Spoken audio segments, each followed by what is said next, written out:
of Ezekiel. We're going to try to go through that now, hopefully without too much interruption, as we've been all signed off of the video, the last video. I don't even know if it's not still running.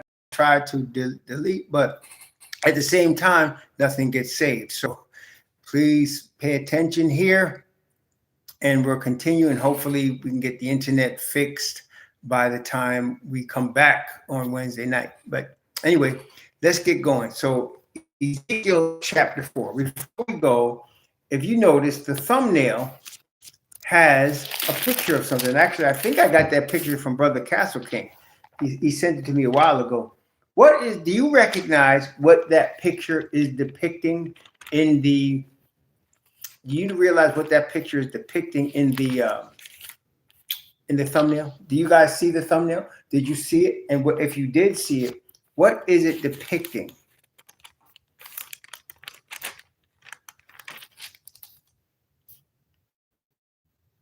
Testing 1, 2, 3. Testing 1, 2, 3. Can you hear me?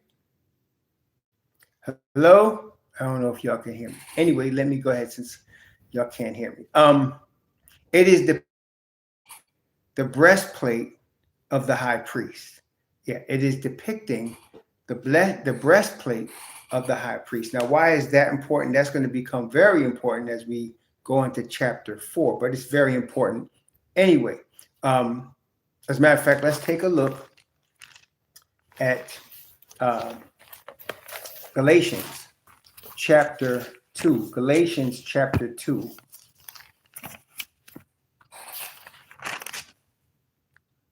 Actually, it's Galatians chapter 3. Now, watch this. Galatians chapter 3. I'm going to begin at verse, let me see. I'm going to begin Galatians chapter 3,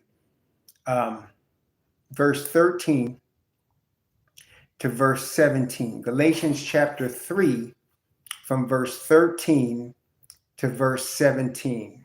Galatians 3 from 13 to 17 says this: Messiah hath redeemed us from the curse of the law. He made a curse for us, for it is written, cursed is everyone that hangeth on a tree, that the blessing of Abraham might come on the Gentiles through Messiah Yahushua, that he might receive the promise of the Spirit through faith.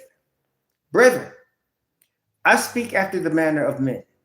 Though it be but a man's covenant, yet if it be confirmed, no man disannulleth or addeth thereto.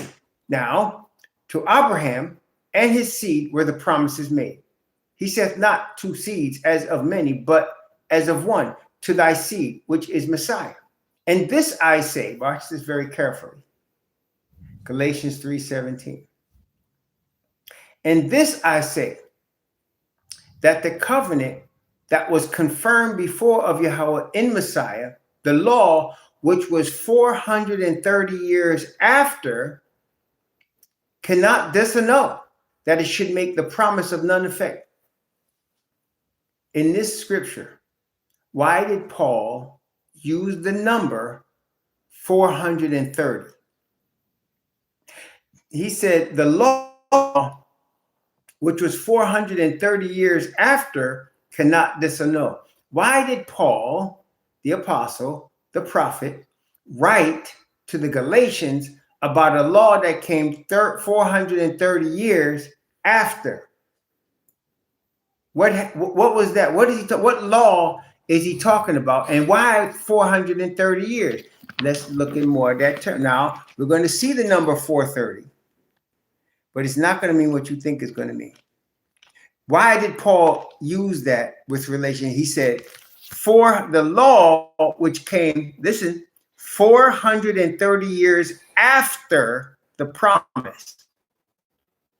Why did he use the term 430? I'm going to show you. Let me show you the scripture. Exodus chapter 12. Exodus chapter 12. You ready? Exodus chapter 12. So we done went to Paul. Now we're going to Moses, Exodus chapter 12. I'm going to read verse 40 and 41. Okay?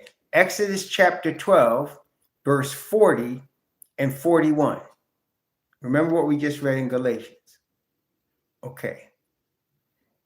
Now the sojourning of the children of Israel who dwelt in Egypt was 430 years.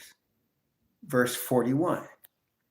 And it came to pass at the end of 430 years, even the self-same, it came to pass that all the hosts of Yahweh went out from the land of Egypt. So the sojourning of the children of Israel who dwelt in Egypt was 430 years.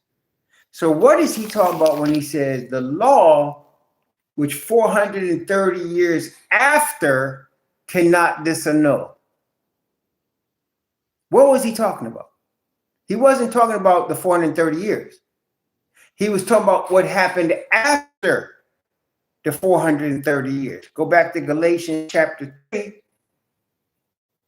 and verse 17. And he says, and this I say, that the covenant, listen, that was confirmed before of Yahweh in Messiah, the law, which was 430 years after, cannot disannul. So why did he say the law was 430 years? What is after the 430 years that came that he's calling the law?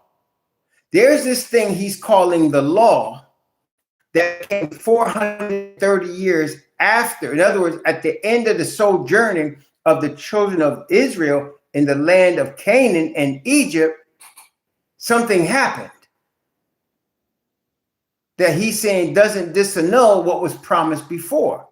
So what happened after? What happened? What happened 430 years after they were delivered from their enemies? What happened? All right, let me give you some more hints. Are you ready? Let me give you some more hints. Okay. Are you ready? Here we go. This is Exodus chapter 24. Exodus chapter 24. And I'm going to read from verse 1 to verse 4. Exodus chapter 24, from verse 1 to verse 4. Okay, ready? Here we go. And he said unto Moses, come up unto Yahweh, thou and Aaron and Nadab and Abihu and 70 of the elders of Israel, and worship ye afar off. And Moses alone shall come near Yahweh, but they shall not come nigh, neither shall the people go up with him.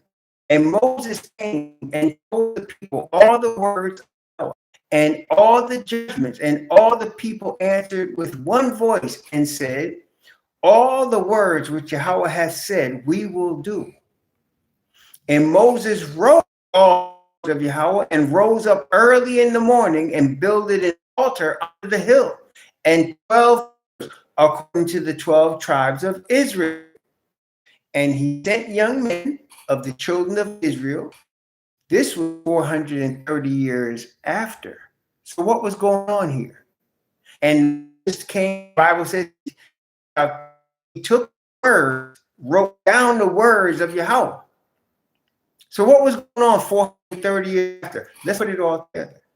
So the children of Israel were in the wilderness sojourning, including their time in Egypt, from the time Abraham left Ur the Chaldees, was 430 years. At the end of 430 years, they were leaving Egypt. You guys got me so far? So Abraham leaving Ur Chaldees to come to the land promised him. Okay, it was promised to his seed. And 430 years later, the children of Israel left Egypt And then this happened. And Paul said the promises given to Abraham, the law came 430 years later, cannot disannul. So it's telling us that the law came to the children of Israel 430 years after the promise of Abraham. Do we understand that? I want to make sure. Do we understand that? So the law was given to the children of Israel 430 years after the promise of a nation and a deliverer was given to Abraham. Okay?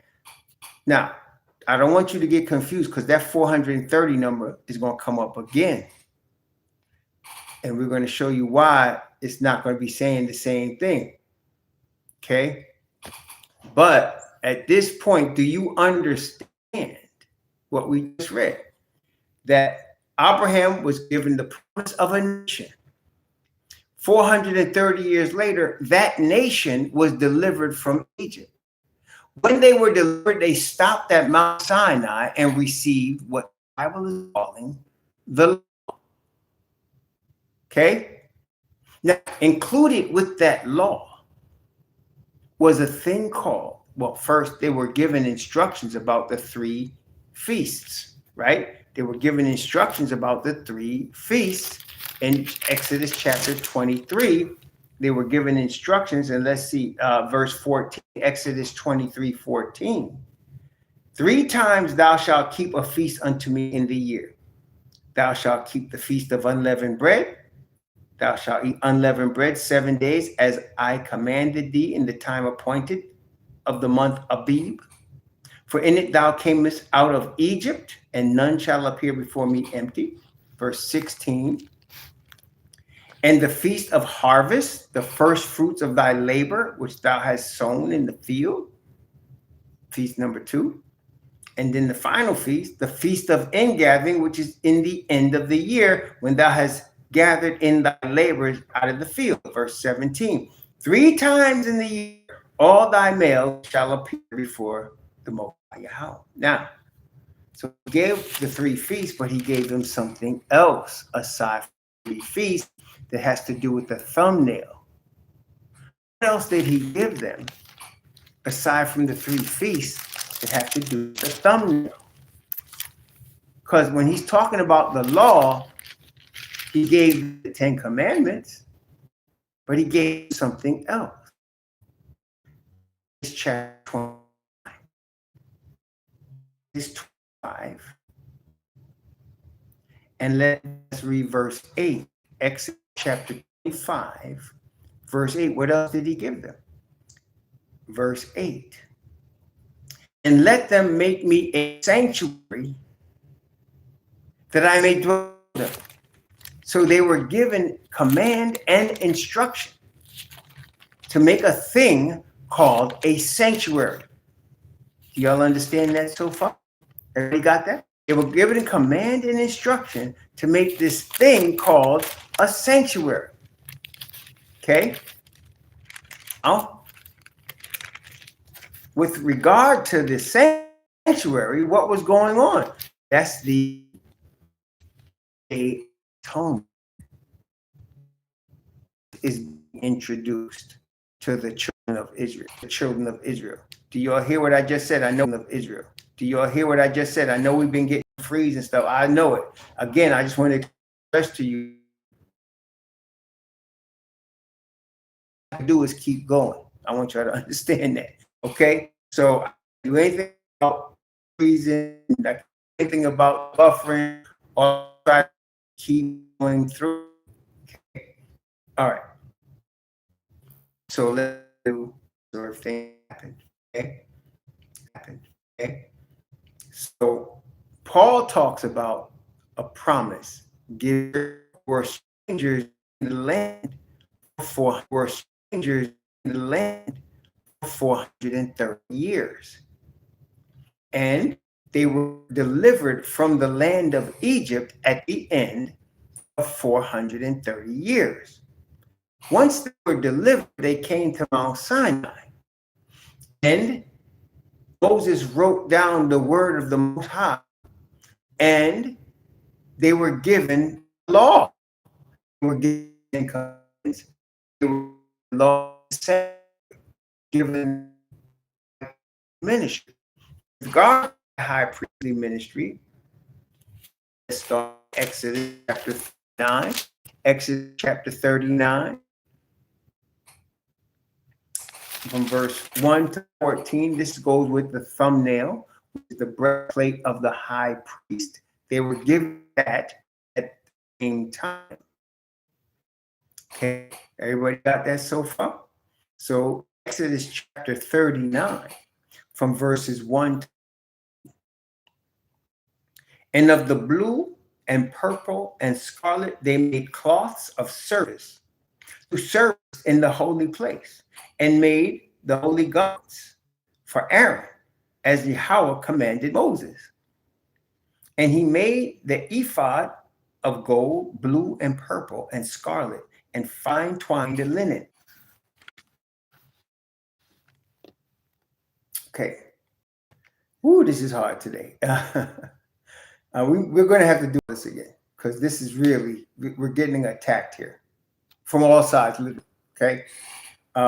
Verse 7 of Exodus 39. And he put on them the shoulders of the ephod, that they should be stones for a memorial to the children of Israel, as Yahweh commanded Moses. And he made the breastplate of cunning work, like the work of the ephod, of gold, gold, blue, and purple, and scarlet, and fine twined linen. It was 4 square. They made the breastplate, double a span was the length thereof, and a span breadth thereof, being double. Okay. Verse 10. And they set it in 4 rows of stones. This is the thumbnail. The first row was sardius, topaz, and carbuncle. This was the first row. And the second row, an emerald, a sapphire, and a diamond. And the third row, a ligure, an agate, and an amethyst. And the fourth row, beryl, an onyx, and jasper. They were enclosed in ouches of gold in their enclosing. Verse 14. And the stones were according to the names of the 12 tribes of Israel. 12 according to their names, like the engravings of a signet, every one with his name, according to the tribes of the 12 tribes. So the 12 tribes were on a breastplate that the high priest had. He went into the most holy place. What was he doing in there? What was he doing in there? And he was atoning once a year for the children of Israel. Okay, so what would the atonement do? Even with the animal's blood, it would blot out their sins. Do we understand this? It would blot out their sins. This is going to become very important as we talk about chapter 4 of Ezekiel. But it would blot out their sins, so that even though the children of Israel at times worship a golden calf, at times they wanted to stone Aaron, they wanted to stone Moses at times, right? This has all happened, but because of that day of atonement that the Most High gave them, notice what he says to Balaam in Numbers chapter 23. Numbers chapter 23, verse 21. Numbers chapter 23, verse 21. Notice what he says here. He hath not beheld iniquity in Jacob, neither hath he seen perverseness in Israel. Yahweh, his Most High, is with him, and the shout of a king is among them. Okay. Verse 22, Most High brought them out of the land, out of Egypt, as it were, the strength of a unicorn. Verse 23, surely there is no enchantment against Jacob, neither is there any divination against Israel. According to this time, it shall be said of Jacob and of Israel, what hath Yahweh wrought? So the reason there was no iniquity found in Israel is because their sins were atoned for. Does that make sense? So as long as they had a high priest and a day of atonement and a sanctuary, their sins could be atoned for. Okay, everybody got me so far? That's important. So once that 430 years came, their sins could be atoned for with the law of the sanctuary that was given to them. And Paul was telling us in Galatians that all of that took place does not discount the promise that the Most High made to Abraham that he should have a nation. Okay, that does not discount that. He's trying to say law of the sanctuary doesn't do away with the promise. And actually, verse works both ways. The promise doesn't do away with the law, and the law doesn't do away with the promise. Okay, all right. So why is that important? Because we understand that is how Israel's sins are forgiven. The Day of Atonement with the high priest on behalf of the nation. Without that, without the sanctuary, without the high priest ministry, there is atonement. We understand that. Because you must have an atonement in order to be clean. And Paul is saying Messiah is the atonement. And that's true. He's the atonement for the children of Israel. But without a Messiah, the reason he can be the atonement is because not only did he pay the penalty of sin, but the Father rose him from the dead. And not only that, he becomes the high priest. Okay, so with no high priest, we wouldn't have any atonement. The only reason we have an atonement is because of the high priest. There were times in Israel's history they didn't have a sanctuary. Right? What happened? The sanctuary was destroyed. And let's take a look at, I believe it is 2 Chronicles chapter 7. Or is it first? I believe this. Sure that this Chronicles chapter 7. See.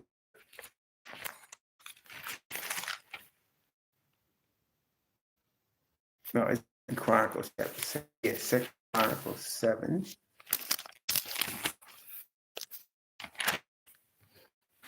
Yeah, 2 Chronicles. All right, 2 Chronicles chapter 7. I'm going to begin at verse 14. 2 Chronicles chapter 7. Read down from verse 14. This is the Day of Atonement. Okay, remember that.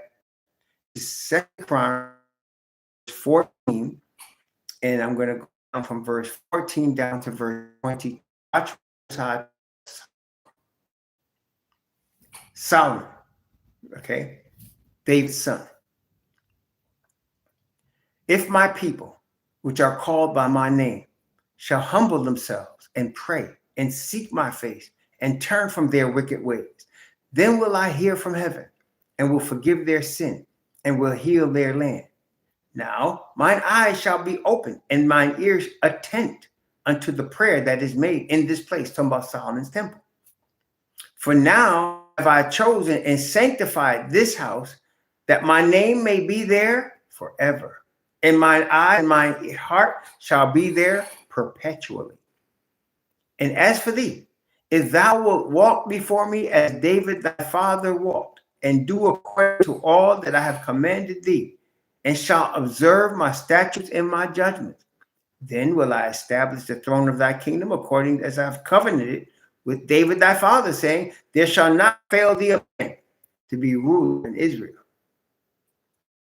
But if ye, watch this now, but if ye turn away and forsake my statutes and my commandments, which I have set before you, and shall go and serve other gods. See, you can't serve in a Day of Atonement and serve other gods. You can't do that. He won't hear you. Okay?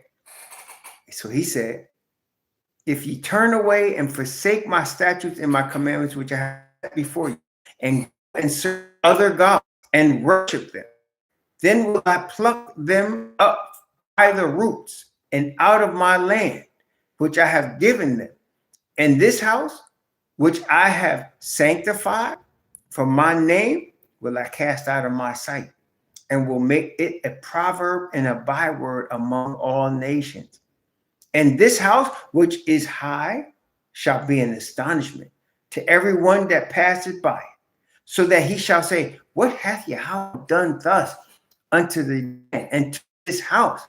And it shall be answered, because they forsook our Most High their fathers, brought them out of the land of Egypt, and laid hold on other gods, and worshiped them, and served them. Therefore he brought all this evil upon them. Now, before Solomon, there was King David. David never worshipped another god. You understand this?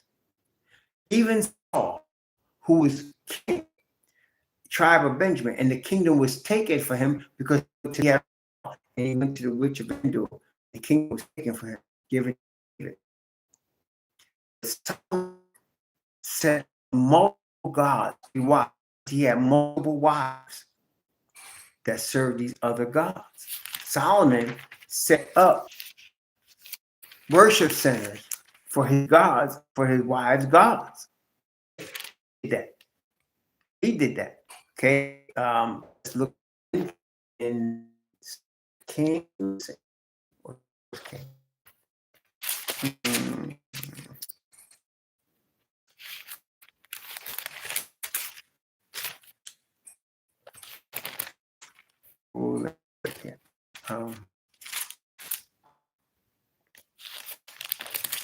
I think it's First Kings. Yeah, First Kings. Okay. First Kings chapter 11. First Kings chapter 11, beginning of when Solomon started this. And what did he start? He put away the sanctuary and replaced it with other gods. Solomon started that. Okay. That's where the final stage of the iniquity of our began. This is First Kings chapter 11, beginning of verse 1. I'm going to verse 1 and 2. But King Solomon, many strange women, together with the daughter of the Moabites, Ammonites, Edomites, Zidonian, and Hittites, of the nations concerning which I was said unto the children of Israel, ye shall not go unto them, neither shall they come in unto you. Surely they will turn away your heart after other gods. Solomon clave unto these in love. So and then on in this same chapter, not too far, when you see verse 5, this first chapter 7, beginning at verse 5, notice it says, for Solomon went after Ashtoreth, the goddess of the Zidonians, and after Milcom, the abomination of the Amorites. And Solomon did evil in the sight of Yahweh, and went not fully after Yahweh as did David his father. Verse 7, then did Solomon build a high place for Chemosh, the abomination of the Moab, in the hill that's before Jerusalem, for Molech, the abomination of the children of Ammon. Verse 8, and likewise did he for all his strange wives, which he burned incense and sacrificed unto their God. Now they didn't have any moment. There's no remedy. There's no remedy. So, brothers and sisters, when there's a sanctuary and a high priest and an operation of the Day of Atonement, there is atonement for the children of Israel.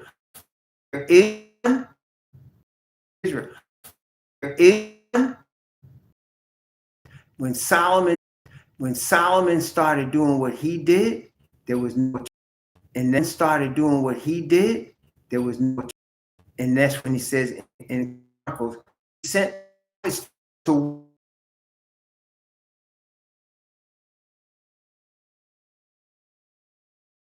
Ezekiel chapter 4. Take a look. Ezekiel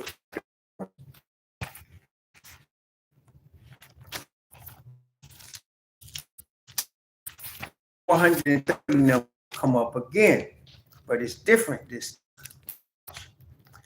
is Ezekiel chapter 4, beginning at verse 1. Ezekiel chapter 4, and we're going to have to do these studies again because of this problem. I'm hoping we can get back our Wi-Fi service. Sorry about that. I'm trying to give you as I can with the limited situation that we now have. But Ezekiel chapter 4.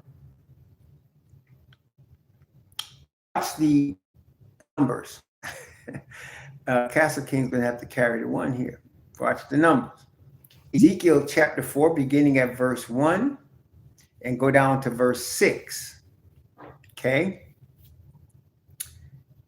Thou also, son of man, take thee a tile, that is a clay plate, and lay it before thee, and portray upon it the city, even Jerusalem, and lay siege against it, and build a fort against it, and cast a mount against it, and set the camp also against it, and set battering rams against it round about.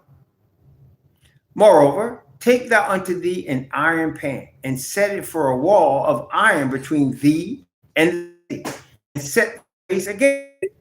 It shall see with the children of Israel 40 days, 40 years. Here, the children of Israel 40 days, 40 years. Here, it's 390. It's 390 plus 40. What is 390 plus 40 equal? What's 390 plus 40? 390 plus 40.